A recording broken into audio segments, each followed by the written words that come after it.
लेकिन अगली बार भूलकर भी मुझे छूने की कोशिश मत करना, वरना आपका वो हाल करूंगी जो आपने सपने में भी नहीं सोचा होगा। और जो ये पैसे की अकड़ है, सब एक पल में उतर जाएगी, याद रखना। इतना बोलकर रिया ने जाने के लिए अपने कदम बढ़ाए ही थे, तभी उसे अपनी कलाई पर पकड़ महसूस हुई। रिया ने गर्दन घुमाकर पीछे देखा।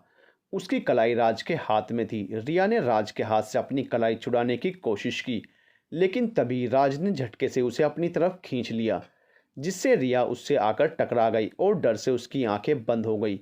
दिल की धड़कन बढ़ने लगी। पहली बार किसी शख्स के वह इतने करीब थी, जिससे दिल ऊपर नीचे हो रहा था, और उसकी मुट्ठी राज के कोट पर कसी हुई थी। राज भी रिया को खुद के इतने करीब देखकर हैरान था। रिया की बंद आंखों को देखकर और गालों पर आंसुओं के निशान देखकर राज सब कुछ भूलकर उसे देखने में खो गया।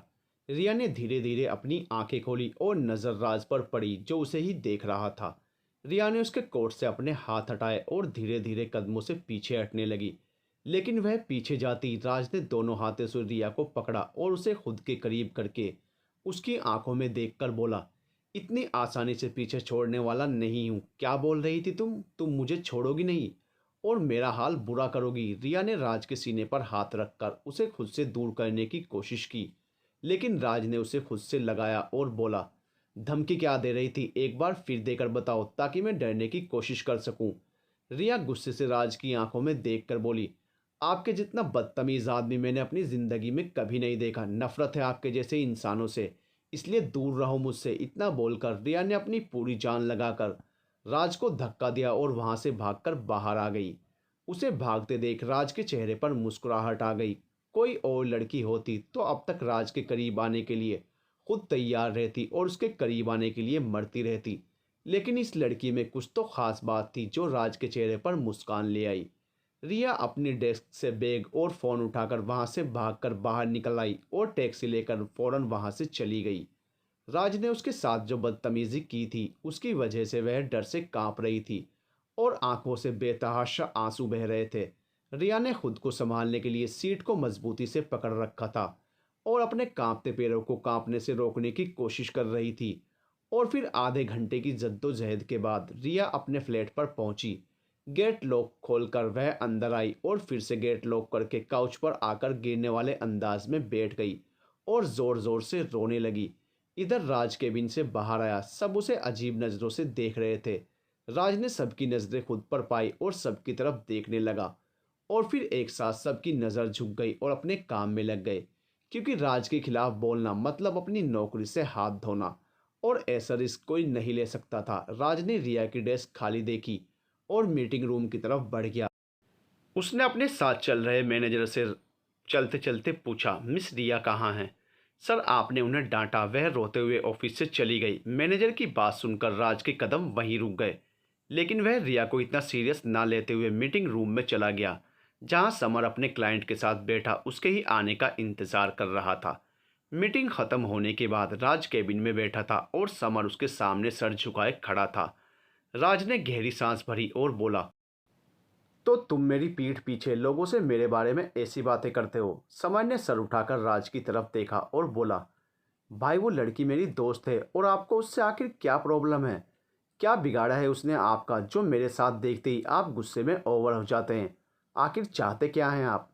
समर, में कुछ नहीं चाहता, बस इतना चाहता हूँ तुम उससे दूर रहो। नहीं पसंद है मुझे वो रिया। मुझे पसंद है भाई, और आपके कहने से मैं उससे अपनी दोस्ती नहीं ख़त्म कर सकता। ये बात आप अच्छे से जान लें। आज आपने उससे ऐसा क्या बोला जो वह ऑफिस से चली गई? समर के इतना कहते ही राज के दिमाग में रिया के साथ वाला सीन घूमने लगा और उसके चेहरे पर हल्की मुस्कान आ गई। अब मुस्कुरा क्यों रहे हैं? ऐसा क्या बोल दिया मैंने उसे कुछ नहीं कहा है, वो खुद गई है ऑफिस से। और तुम्हें क्यों लगता है उसके साथ जो भी हुआ या हो रहा है वो सब मैंने किया है? क्योंकि आप कुछ भी कर सकते हैं। इतना भी बुरा नहीं हूँ जितना बुरा तुम मुझे समझते हो। इतने भी अच्छे नहीं हैं आप भाई जितना खुद को समझते हैं। मैं रिया से अपनी दोस्ती ख़त्म नहीं करूँगा, ये बात आप सुन लीजिए। वो एक मामूली सी लड़की हमारे लिए इतनी ज़रूरी नहीं है जो हम काम छोड़कर उसे डिस्कस करें। अभी काम कर लेते हैं, मुझे नहीं करना कोई भी काम और मैं जा रहा हूँ घर। इतना बोलकर समर केबिन से बाहर निकल गया और राज हैरानी से बैठकर रिया के बारे में सोचने लगा।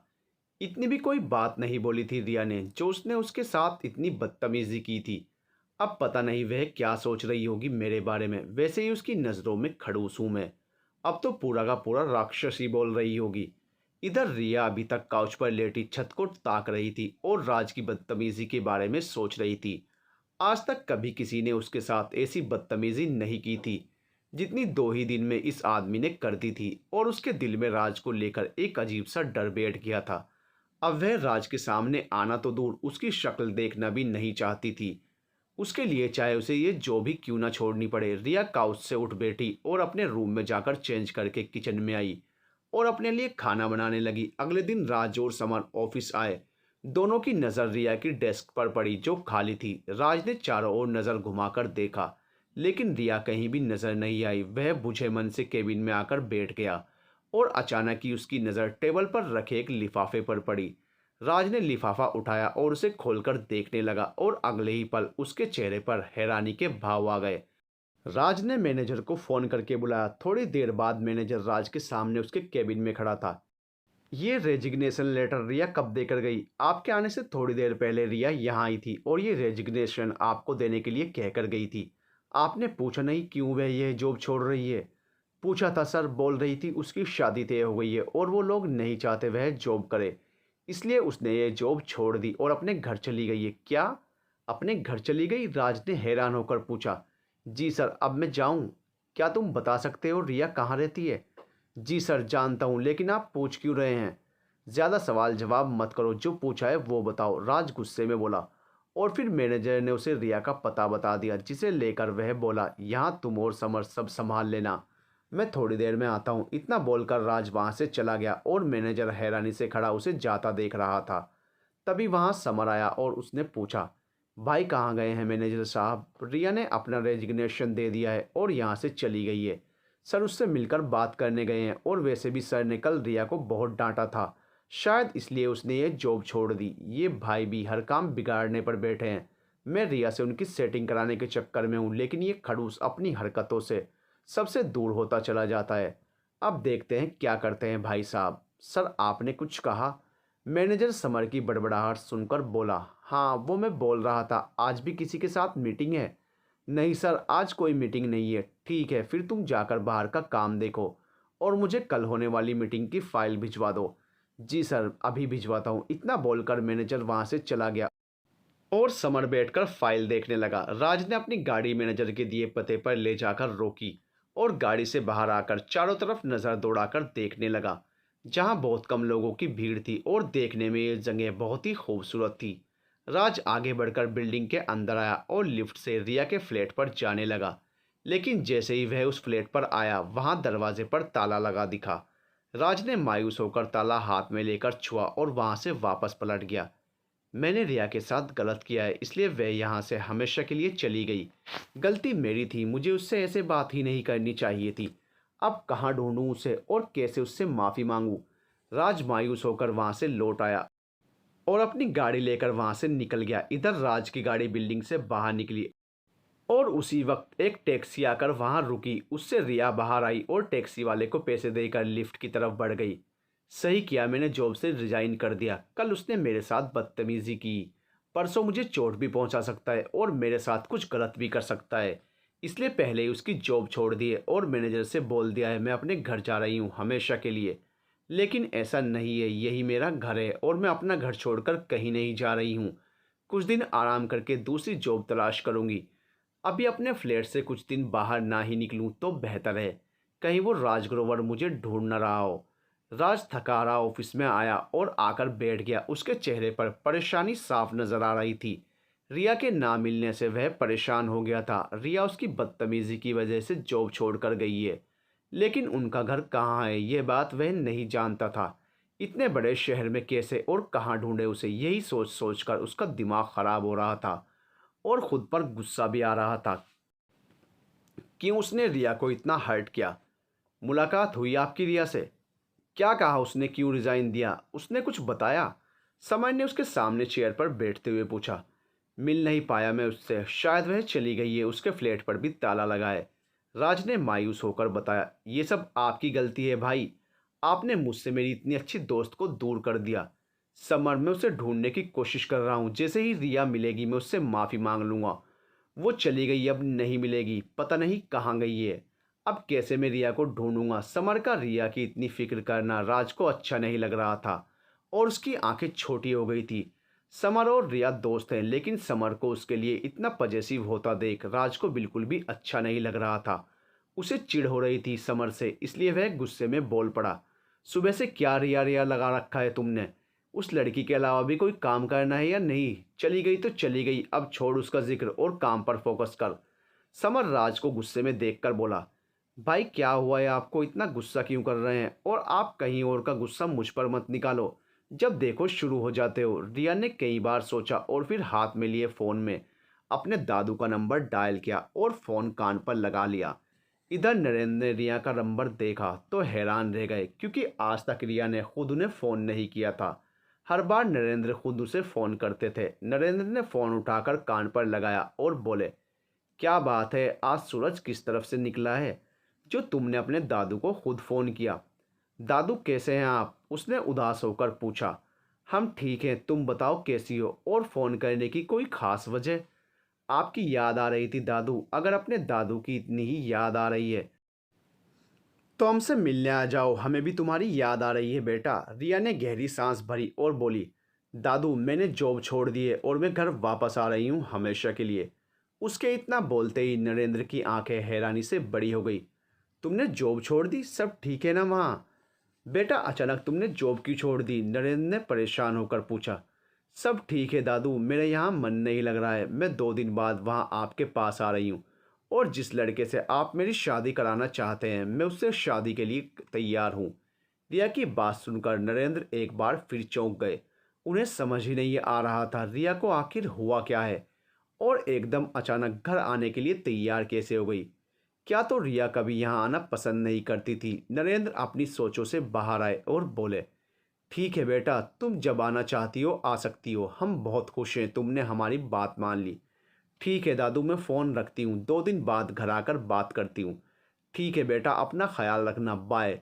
उनके इतना बोलते ही रिया ने भी बाय बोला और फ़ोन रखकर गहरी सांस लेकर बोली, यही सही फैसला है रिया तेरे लिए। राज जैसे गुंडे लोगों से जितना दूर रहेगी तेरे लिए उतना ही अच्छा है। अपनी पूरी ज़िंदगी में उस जैसे शख्स की शक्ल भी नहीं देखना चाहती अब मैं।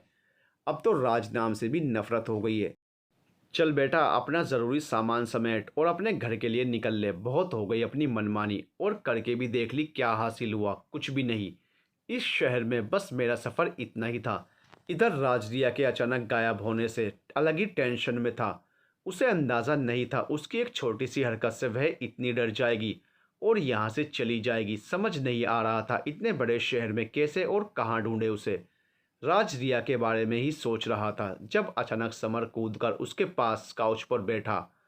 राज उससे चिढ़कर बोला, हर बार शैतान की तरह आना ज़रूरी है? कभी तो ढंग से आया कर। अच्छा, शैतान ऐसे आते हैं भाई जैसे मैं आता हूँ? समर गाल पर उंगली रखकर सोचने की एक्टिंग करते हुए बोला, हाँ, और तू शैतान से कम नहीं है। यार भाई, मैंने क्या किया है जो आप सुबह से मुझसे चिढ़ रहे हैं? कहीं यह सब रिया की वजह से तो नहीं हो रहा? आपको अच्छा नहीं लग रहा रिया ऑफिस छोड़कर चली गई? मैं क्यों उस दिया के बारे में सोचने लगा। राज अपनी चोरी पकड़े जाने पर इधर उधर देखते हुए बोला, लेकिन मैंने तो बोला ही नहीं आप रिया के बारे में सोच रहे हैं। ऐसी बकवास बातें बनाना बंद कर और बता क्या बात है। ठीक है, नहीं करता बकवास बातें, काम की बात करता हूँ जो आपको बोलने आया था।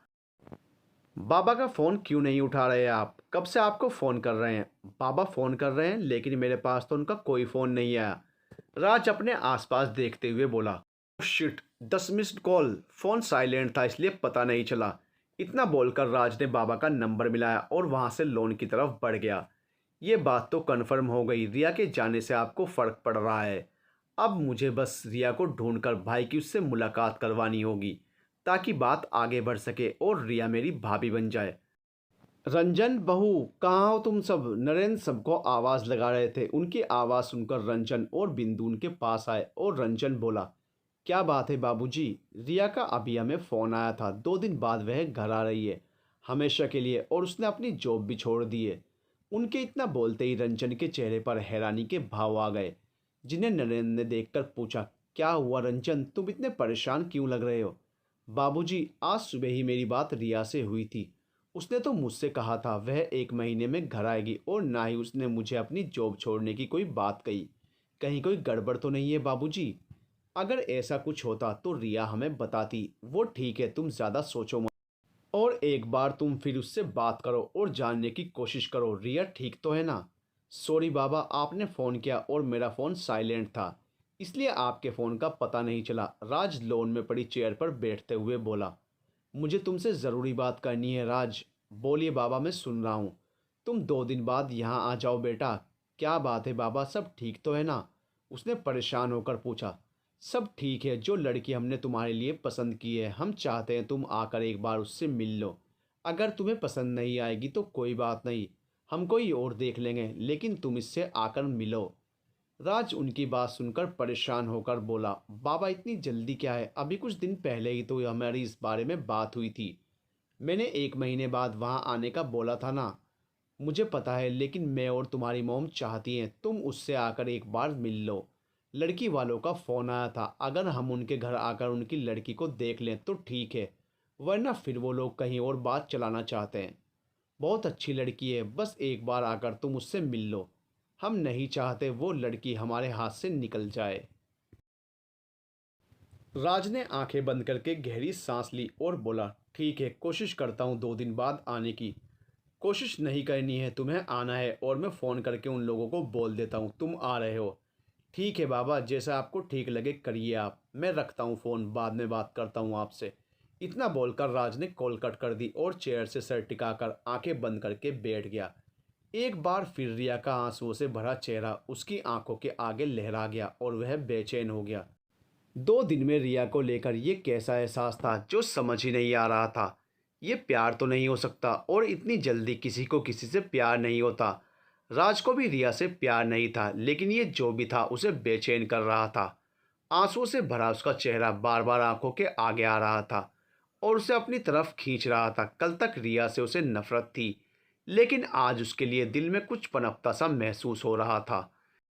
दिल के किसी कोने में उसके होने का एहसास हो रहा था और रिया के एहसास से ही दिल जोर जोर से धड़क रहा था, जिसकी आवाज़ राज को साफ सुनाई दे रही थी। राज इस नए एहसास को समझने की कोशिश कर रहा था। इधर उसकी मॉम और बाबा उसे लड़की देखने के लिए बुला रहे थे।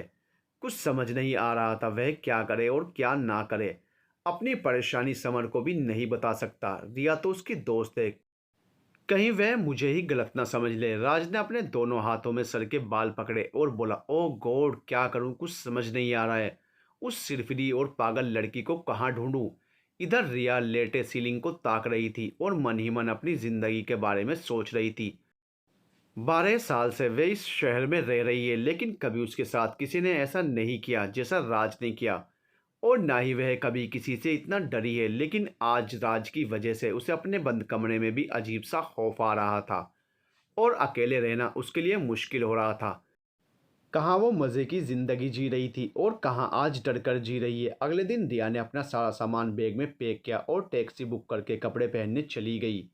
इस बार वह ट्रेन से घर नहीं जा रही थी, इसलिए टैक्सी में जाना उसे सही लगा और सेफ भी। रिया ने एक नज़र अपने फ्लैट पर डाली और दरवाजे पर ताला लगाकर लिफ्ट से नीचे आई और टैक्सी में बैठकर घर के लिए निकल गई।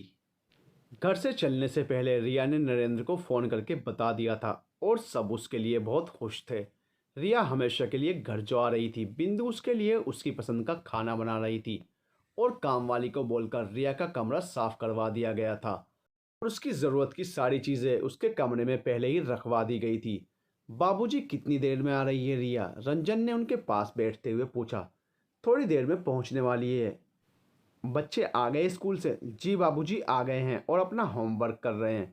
रिया के आने के बाद उनको रिया से बात करने में वक्त थोड़ा ही मिलेगा, इसलिए पहले ही कर रहे हैं। हाँ ये तो है, हम भी बहुत खुश हैं। इतने दिन बाद रिया को हमारी बात समझ आई और वक्त रहते वह घर आ रही है। इससे खुशी की बात हमारे लिए कोई हो ही नहीं सकती।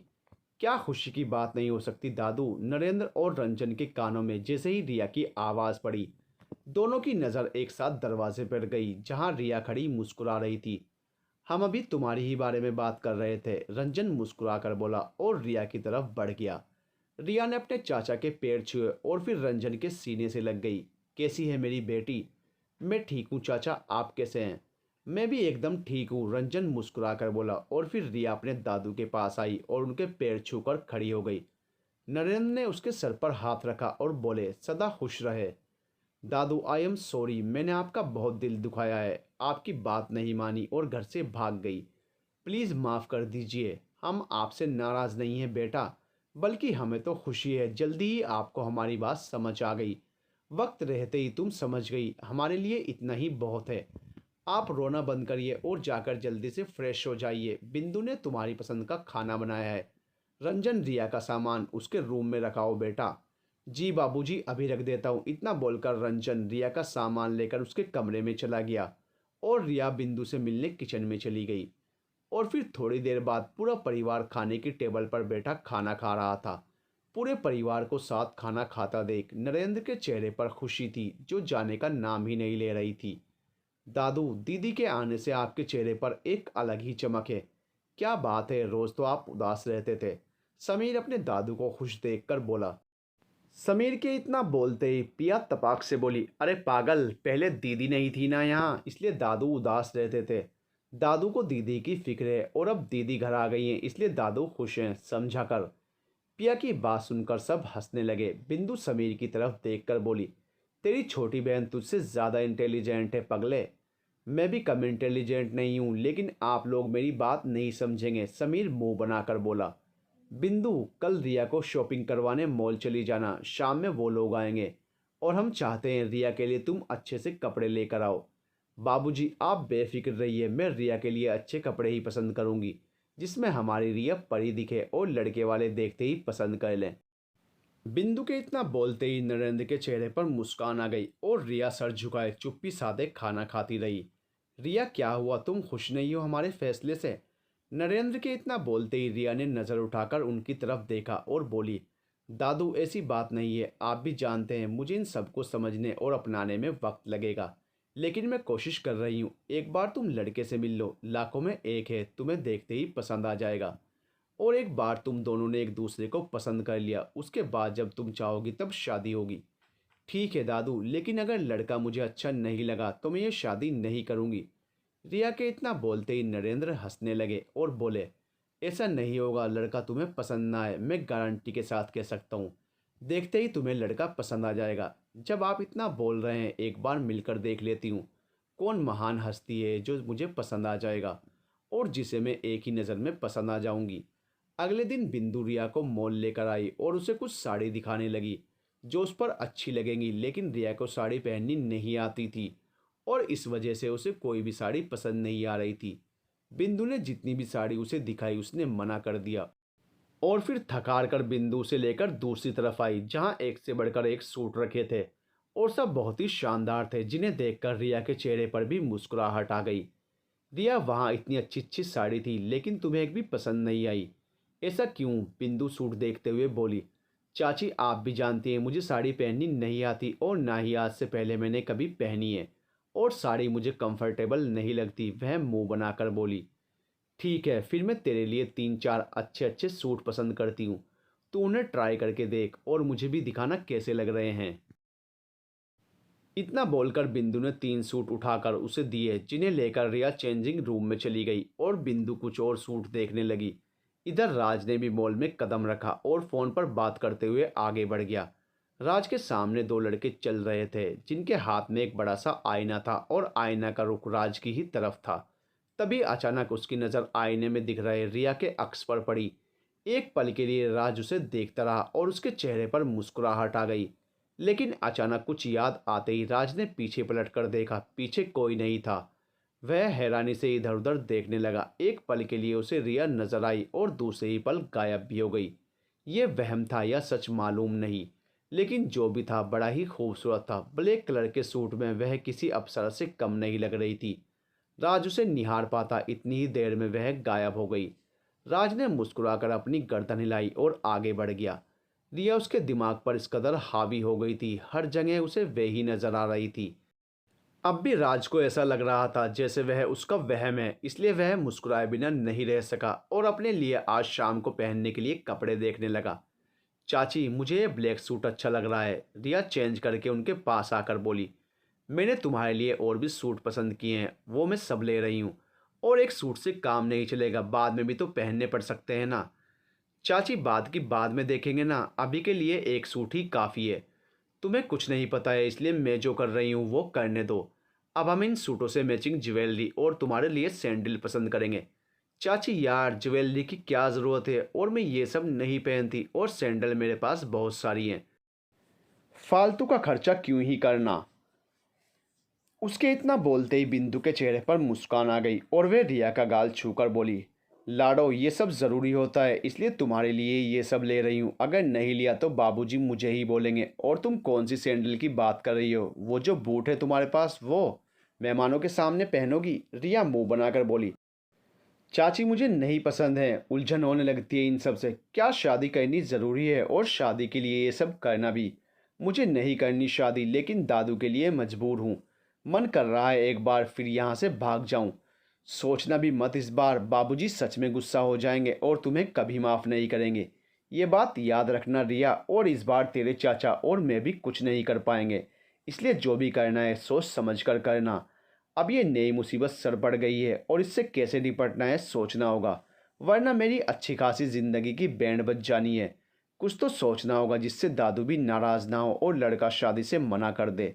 रिया माथे पर उंगली रखकर सोचने लगी, और उसकी इस हरकत पर बिंदु मुस्कुरा कर रह गई, क्योंकि उसे पता था रिया के दिमाग में कुछ तो खुराफात चल रही है। और इस बार बाबूजी ने भी सब कुछ अच्छे से प्लान कर रखा है, जिससे रिया को कोई कमी नज़र ना आए। शादी ना करने की रिया के लिए बिंदु ज्वेलरी पसंद कर रही थी, और उसे तो इन सब में कोई इंटरेस्ट ही नहीं था। इसलिए वह मॉल में इधर उधर नज़र दौड़ाकर देख रही थी। अच्छी खासी लोगों की भीड़ थी यहाँ। अचानक रिया की नज़र सामने से आ रहे राज पर पड़ी, जो कान पर फ़ोन लगाए उसकी ही तरफ आ रहा था। उसे देखकर एक पल के लिए रिया की आंखें बड़ी बड़ी हो गई, और उसने डर के मारे झट से अपना रुख फेर लिया और वहां से भागकर एक तरफ कोने में छिप गई। डर के मारे रिया को पसीना आने लगा और दिल जोर जोर से धड़क रहा था। उसने कसकर अपनी आंखें बंद की और बाहर झांक कर देखा, लेकिन वहां तो कोई और खड़ा था जो फोन पर बात कर रहा था। रिया ने सीने पर हाथ रखकर सांस ली और बाहर आकर बोली, भगवान जी, मेरा दिल दिमाग फेफड़े गुर्दे में उस खड़ूस इंसान का इतना डर बैठा दिया है आपने। अब हर जगह मुझे वही नज़र आ रहा है। वो भला यहाँ क्या करने आएगा? वो तो वहाँ हैदराबाद में अपने ऑफिस के लोगों पर अपना हुक्म झाड़ रहा होगा। एक नंबर का कमीना इंसान है। इस जन्म में तो क्या, अगले मेरे जितने भी जन्म होंगे उनमें भूल कर भी उसकी शक्ल मेरे सामने ना आए, वरना इस बार उसका खून कर दूंगी मैं। बिंदु रिया को ढूंढते हुए उसके पास आई और उसके कंधे पर जैसे ही हाथ रखा वह डरकर उलझ पड़ी। क्या हो गया? पागलों वाली हरकतें क्यों कर रही है? कोई भूत देख लिया क्या? बिंदु उसे डरा देखकर बोली। चाची आपने तो मुझे डरा ही दिया था। रिया सीने पर हाथ रखकर बोली। मैंने क्या किया जो तुम डर गई? और यहाँ क्या कर रही हो? मैं तुम्हें वहाँ ढूंढ रही थी, ऐसे ही घूमते घूमते आ गई थी। आप बताओ, सब शॉपिंग हो गई या फिर कुछ रह गया है? सब हो गया है, अब जल्दी से घर चल, शाम की तैयारी भी करनी है मुझे घर जाकर। मैं तो कब से बोल रही हूँ आपको घर चलो, लेकिन आप ही नहीं चल रही थी। अब चलिए वरना सच में देर हो जाएगी। रिया बिंदु को कंधों से पकड़कर बोली और दोनों बिल पे करके घर चली गई। बाबा आप लोग इतनी जिद क्यों करते हैं? लड़की देखने ही तो जा रहे हैं, शादी करने थोड़े ही जा रहे हैं। जो अब शॉपिंग भी करने के लिए बोल दिया आप लोगों ने, ये ठीक नहीं है आपकी बात। तुम घर जाओ, पहले बैठकर बात करते हैं। घर तो मैं आ रहा हूँ, लेकिन पहले ही बोल रहा हूँ, लड़की पसंद नहीं आई तो मैं साफ साफ मना कर दूंगा। और आप लोग कोई ज़ोर ज़बरदस्ती नहीं करेंगे, पहले ही सुन लीजिए। ठीक है, तुम घर तो आओ, थोड़ी देर में हमें वहाँ के लिए निकलना है। तुम पहले घर आओ, फिर बात करते हैं। आ रहा हूँ। और हाँ, मोम को बोलकर कुछ अच्छा सा खाना बनवा दीजिए मेरे लिए, तब तक बहुत भूख लगी है मुझे। ओके, तुम जल्दी आओ, खाना तैयार है। ठीक है, 10 मिनट में पहुँच रहा हूँ। इतना बोलकर राज ने कॉल कट कर दी और फ़ोन डेस्क बोर्ड पर डाल दिया। मुझे इतना डर क्यों लग रहा है? एक लड़की ही तो देखनी है, और वैसे भी चाहे लड़की कैसी भी हो, मुझे तो उसे इनकार ही करना है। मैं किसी और से शादी नहीं कर सकता। रिया को मुझे ढूंढना होगा जहाँ भी होगी, क्योंकि मुझे अब वही अपनी ज़िंदगी में चाहिए। एक बार इस लड़की से पीछा छुड़ा लूँ, उसके बाद समर से जाकर पूछता हूँ।